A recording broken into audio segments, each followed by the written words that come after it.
최근 종교계와 시민사회에서 논란이 이어지고 있는 민법 개정안, 이른바 교회해산법 공방을 짚어봤습니다.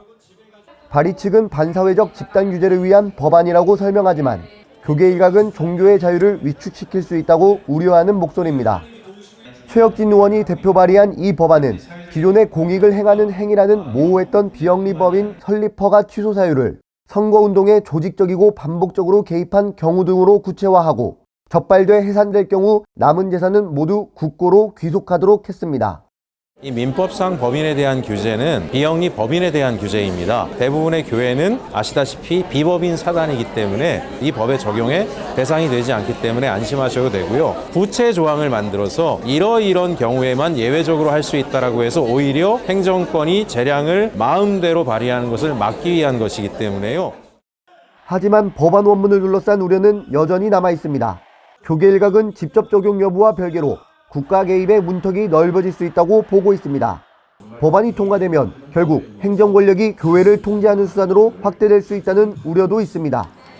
그렇게 발의하신 분들은 신천지나 통일교 얘기를 말씀을 하시죠. 그럼에도 불구하고 우리가 박수를 보내지 못하고 반대를 하게 된 이유는 종교법인만의 문제는 아니고 예술단체, 문화단체, 교육단체, 언론단체, 대한민국을 사랑하는 모든 이들에게 다 적용될 수 있는 아주 위험한 씨앗이라는 것을 여러분들이 이해해 주시면.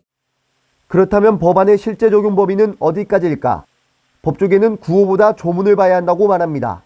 당장 개별교회가 해산될 가능성은 매우 낮다고 보는 것입니다.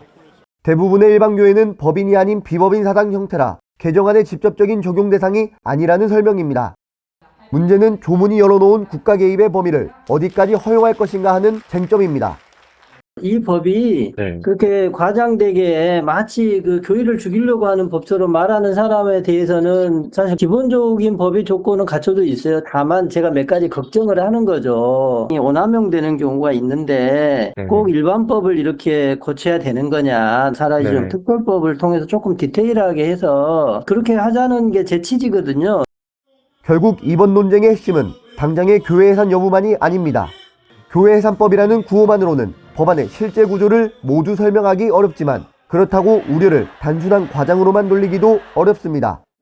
특히 비영리 법인의 자율성을 존중하면서도 개입의 정당성을 확보할 수 있는 명확한 원칙을 정립하는 것이 관건입니다. CTV 뉴스 현성혁입니다.